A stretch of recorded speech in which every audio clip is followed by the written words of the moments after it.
The unicorn is a legendary creature that has been described since antiquity as a beast with a large pointed, spiraling horn projecting from its forehead. The unicorn was depicted in ancient seals of the Indus Valley Civilization and was mentioned by the ancient Greeks in accounts of natural history by various writers, including Ctesias, Strabo, Pliny the Younger, and Aelian. The Bible also describes an animal, the rem, which some translations have erroneously rendered with the word unicorn. In European folklore, the unicorn is often depicted as a white horse-like, a goat-like animal with a long horn and cloven hooves. In the Middle Ages and Renaissance, it was commonly described as an extremely wild woodland creature, a symbol of purity and grace, which could only be captured by a virgin. In the encyclopedias, its horn was said to have the power to render poisoned water potable and to heal sickness. In medieval and Renaissance times, the tusk of the narwhal was sometimes sold as unicorn horn. History. Unicorns in antiquity. Unicorns are not found in Greek mythology, but rather in the accounts of natural history. For Greek writers of natural history were convinced of the reality of unicorns, which they located in India, a distant and fabulous realm for them. The earliest description is from Ctesias, who in his book Indica described them as wild asses, fleet of foot, having a horn a cubit and a half in length, and colored white, red and black. Aristotle must be following Ctesias when he mentions two one-horned animals, the oryx and the so-called Indian ass. Strabo says that in the Caucasus there were one-horned horses with stag-like heads. Pliny the Elder mentions the oryx and an Indian ox as one-horned beasts, as well as a very fierce animal called the rhinoceros, which has the head of the stag, the feet of the elephant, and the tail of the boar, while the rest of the body is like that of the horse. It makes a deep lowing noise, and has a single black horn, which projects from the middle of its forehead, 2 cubits in length. Quote, in On the Nature of Animals, Aelian, quoting Ctesias, adds that India produces also a one-horned horse, and says that the rhinoceros was sometimes called Cartazonos, which may be a form of the Arabic Carcadan, meaning rhinoceros. Cosmas Indicopoulos, a merchant of Alexandria who lived in the 6th century, made a voyage to India and subsequently wrote works on cosmography. He gives a description of a unicorn based on 4 brass figures in the palace of the king of Ethiopia. He states, from report is that it is impossible to take this ferocious beast alive, and that all its strength lies in its horn. When it finds itself pursued and in danger of capture, it throws itself from a precipice, and turns so aptly in falling, that it receives all the shock upon the horn, and so escapes safe and sound. A one-horned animal is found on some seals from the Indus Valley Civilization. Seals with such a design are thought to be a mark of high social rank. Middle Ages and Renaissance medieval knowledge of the fabulous beast stemmed from biblical and ancient sources, and the creature was variously represented as a kind of wild ass, goat, or horse. The predecessor of the medieval bestiary, compiled in late antiquity and known as Physiologus, popularized an elaborate allegory in which a unicorn, trapped by a maiden, stood for the incarnation. As soon as the unicorn sees her, it lays its head on her lap and falls asleep. This became a basic emblematic tag that underlies medieval notions of the unicorn, justifying its appearance in every form of religious art. Interpretations of the unicorn myth focus on the medieval lore of beguiled lovers, whereas some religious writers interpret the unicorn and its death as the Passion of Christ. The myths refer to a beast with one horn that can only be tamed by a virgin. Subsequently, some writers translated this into an allegory for Christ's relationship with the Virgin Mary. The unicorn also figured in courtly terms. For some 13th-century French authors such as Thibaut of Champagne and Richard de Fourneville, the lover is attracted to his lady as the unicorn is to the virgin. With the rise of humanism, the unicorn also acquired more orthodox secular meanings, emblematic of chaste love and faithful marriage. It plays this role in Petrarch's Triumph of Chastity, and on the reverse of Piera della Francesca's portrait of Battista Strozzi, paired with that of her husband Federico da Montefeltro. Bianca's triumphal car is drawn by a pair of unicorns. The throne chair of Denmark is made of unicorn horns, almost certainly narwhal tusks. The same material was used for ceremonial cups because the unicorn's horn continued to be believed to neutralize poison. Following classical authors, the unicorn, tameable only by a virgin woman, was well established in medieval law by the time Marco Polo described them as scarcely smaller than elephants. They have the hair of a buffalo and feet like an elephant's. They have a single large black horn in the middle of the forehead. They have a head like a wild boar's. They spend their time by preference wallowing in mud and slime. They are very ugly brutes to look at. They are not at all such as we describe them when we relate that they let themselves be captured by virgins, but clean contrary to our notions. Quote, "It is clear that Marco Polo was describing a rhinoceros." In German, since the 16th century, Einhorn has become a descriptor of the various species of rhinoceros. Alicorn, the horn itself and the substance it was made of was called alicorn, and it was believed that the horn holds magical and medicinal properties. The Danish physician Ole Worm determined in 1638 that the alleged alicorns were the tusks of narwhals. Such beliefs were examined wittily and at length in 1646 by Sir Thomas Browne in his Pseudodoxia Epidemica. False alicorn powder, made from the tusks of narwhals or horns of various animals, has been sold in Europe for medicinal purposes as late as 1741. The alicorn was thought to cure many diseases and have the ability to detect poisons, and many physicians would make cures and sell them. Cups were made from alicorn for kings and given as a gift. These were usually made of ivory or walrus ivory. Entire horns were very precious in the Middle Ages and were often really the tusks of narwhals. Entrapment. One traditional method of hunting unicorns involved entrapment by a virgin.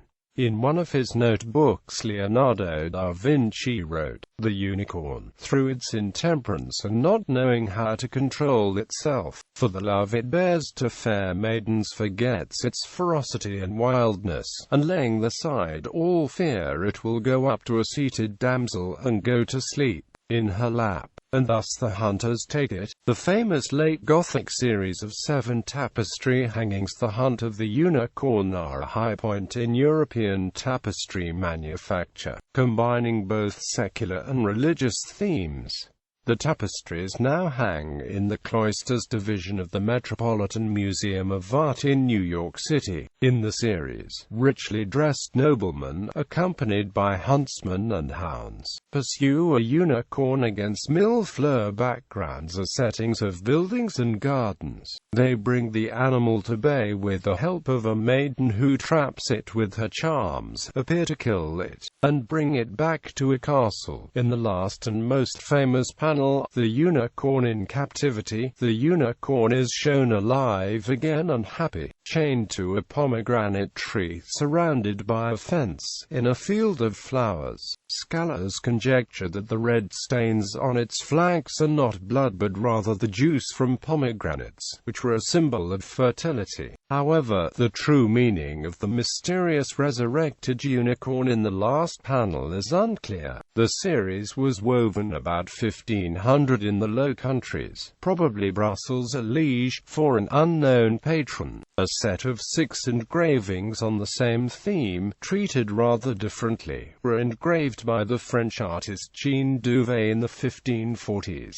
Another famous set of 6 tapestries of Dame Aelian in the Musée de Cluny, Paris, were also woven in the southern Netherlands before 1500, and show the 5 senses and finally love, with unicorns featured in each piece. Facsimiles of these unicorn tapestries are currently being woven for permanent display in Stirling Castle, Scotland, to take the place of a set recorded in the castle in a 16th century inventory. A rather rare, late 15th century, variant depiction of the Hortus Conclusus in religious art combined the Annunciation to Mary with the themes of the hunt of the unicorn and Virgin. An unicorn, so popular in secular art, the unicorn already functioned as a symbol of the Incarnation, and whether this meaning is intended in many prima facie secular depictions can be a difficult matter of scholarly interpretation. There is no such ambiguity in the scenes where the Archangel Gabriel is shown blowing a horn, as hounds chase the unicorn into the Virgin's arms, and a little Christ child descends on rays of light from God the Father. The Council of Trent finally banned this somewhat over-elaborated, if charming, depiction, partly on the grounds of realism. Is no one now believed the unicorn to be a real animal? Shakespeare scholars describe unicorns being captured by a hunter standing in front of a tree. The unicorn goaded into charging, the hunter would step aside the last moment and the unicorn would embed its horn deeply into the tree. See Annotations of Timon of Athens,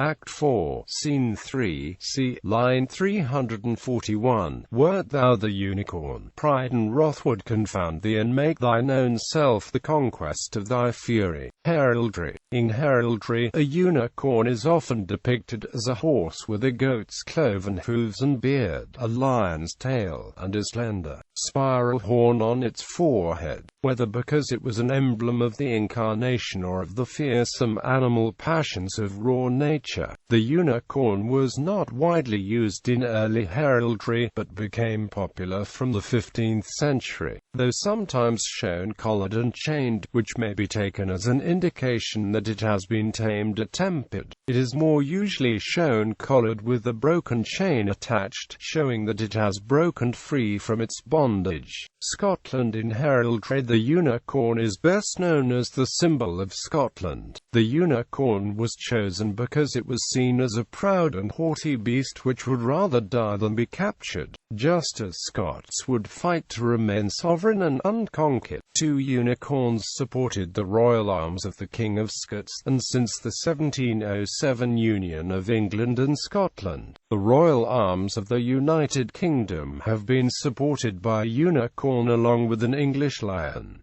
2 versions of the royal arms exist. That used in Scotland gives more emphasis to the Scottish elements, placing the unicorn on the left and giving it a crown, whereas the version used in England and elsewhere gives the English elements more prominence.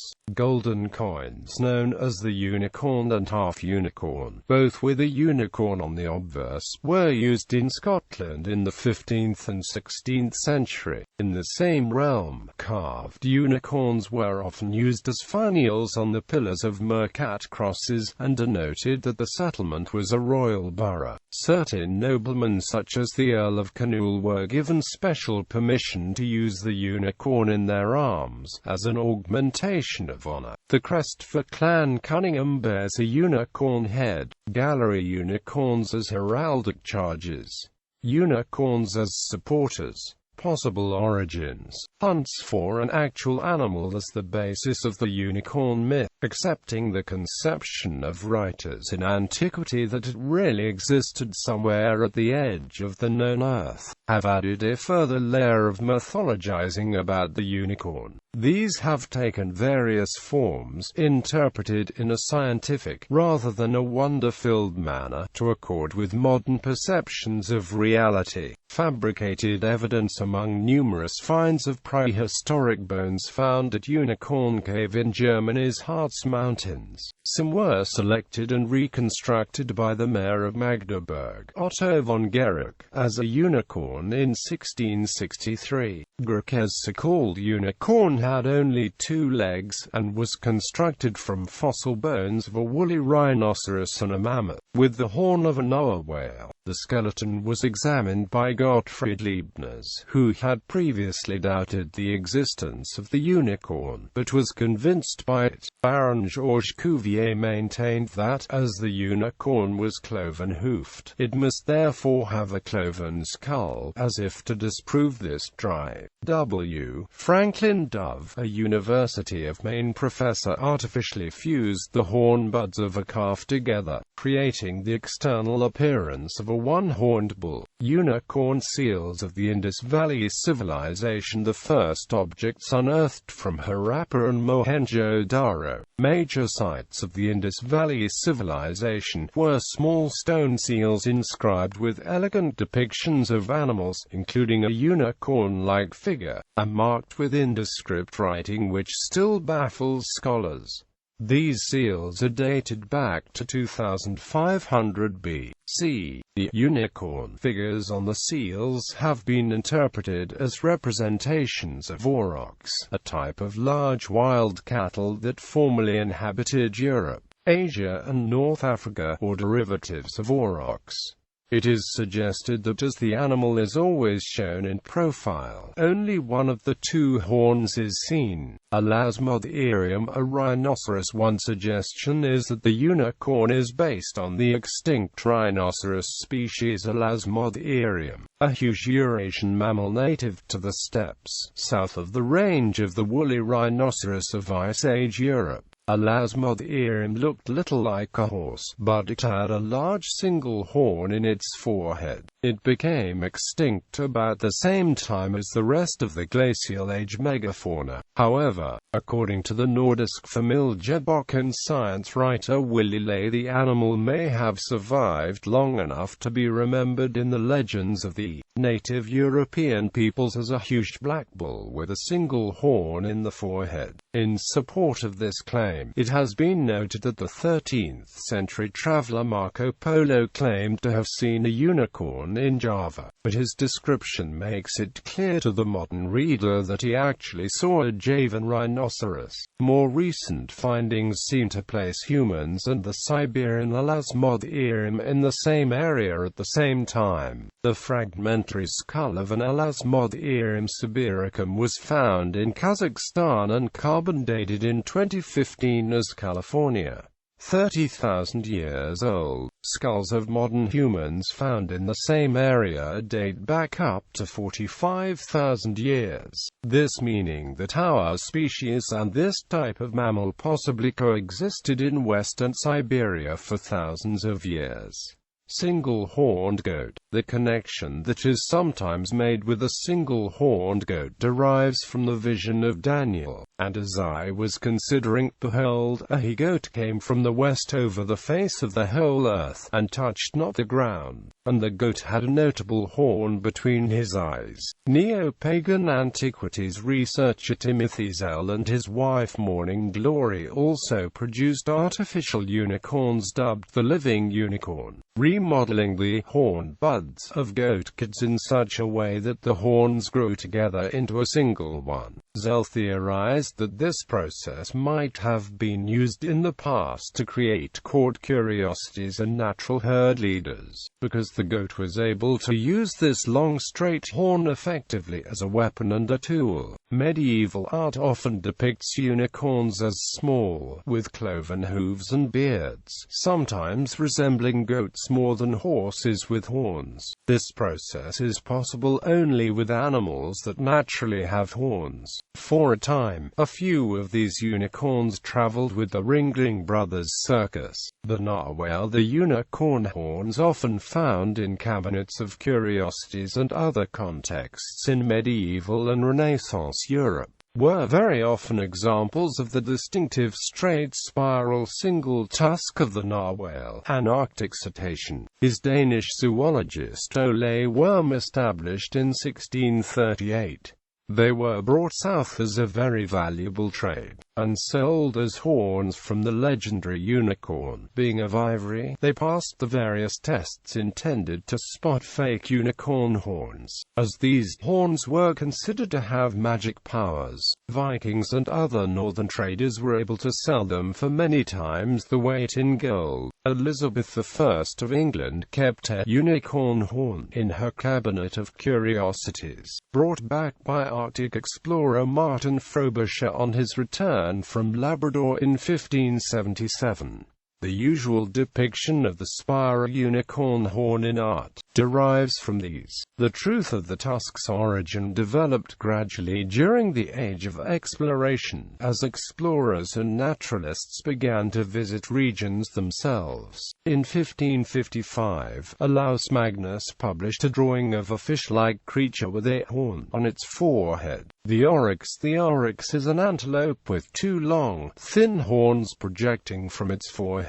Some have suggested that seen from the side and from a distance, the oryx looks something like a horse with a single horn. Conceivably, travelers in Arabia could have derived the tale of the unicorn from these animals. However, classical authors seem to distinguish clearly between oryxes and unicorns. The Peregrinatio in Terram Sanctum, published in 1486, was the first printed illustrated travel book describing a pilgrimage to Jerusalem, and thence to Egypt by way of Mount Sinai. It featured many large woodcuts by Erhard Reusch, who went on the trip, mostly detailed and accurate views of cities. The book also contained pictures of animals seen on the journey, including a crocodile, camel, and unicorn, presumably an oryx, which they could easily have seen on the route. The eland in southern Africa. The eland has somewhat mystical or spiritual connotations,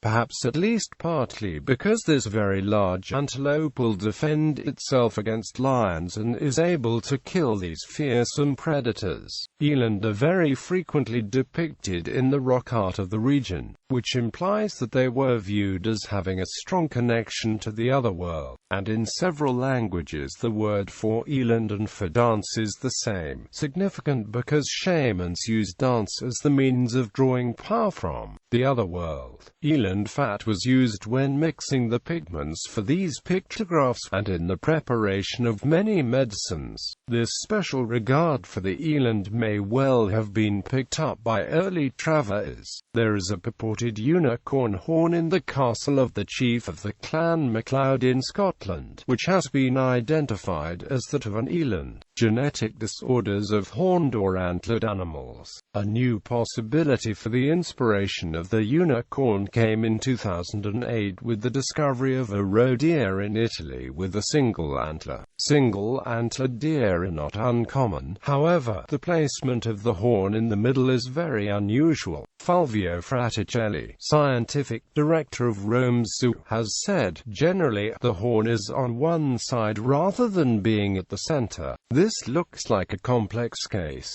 Fraticelli also acknowledges that the placement of the antler could have been the result of some type of trauma in the life of the deer. Antlers are not horns, although this distinction was not always made historically.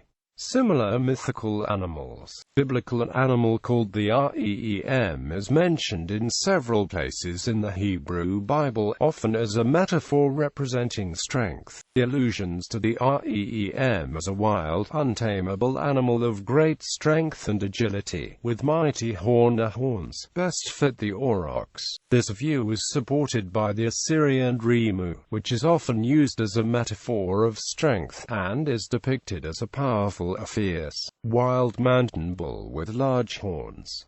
Quote, This animal was often depicted in ancient Mesopotamian art in profile, with only one horn visible. The translators of the Authorized King James Version of the Bible followed the Greek Septuagint and the Latin Vulgate and employed unicorn to translate IEM, providing a recognizable animal that was proverbial for its untamable nature. The American Standard Version translates this term wild ox in each case. God brought them out of Egypt, he hath as it were the strength of an unicorn.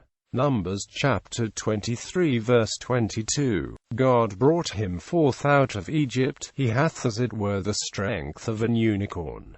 Numbers chapter 24 verse 8. His glory is like the firstling of his bullock, and his horns are like the horns of unicorns. With them he shall push the people together to the ends of the earth. Deuteronomy chapter 33 verse 17. Will the unicorn be willing to serve thee, or abide by thy crib? Canst thou bind the unicorn with his band in the furrow, or will he harrow the valleys after thee? Wilt thou trust him, because his strength is great? Or wilt thou leave thy labor to him? Wilt thou believe him, that he will bring home thy seed, and gather it into thy barn? Job chapter 39 verses 9 to 12. Save me from the lion's mouth, for thou hast heard me from the horns of unicorns. Psalms 22:21. He maketh them also to skip like a calf, Lebanon and Syrian like a young unicorn.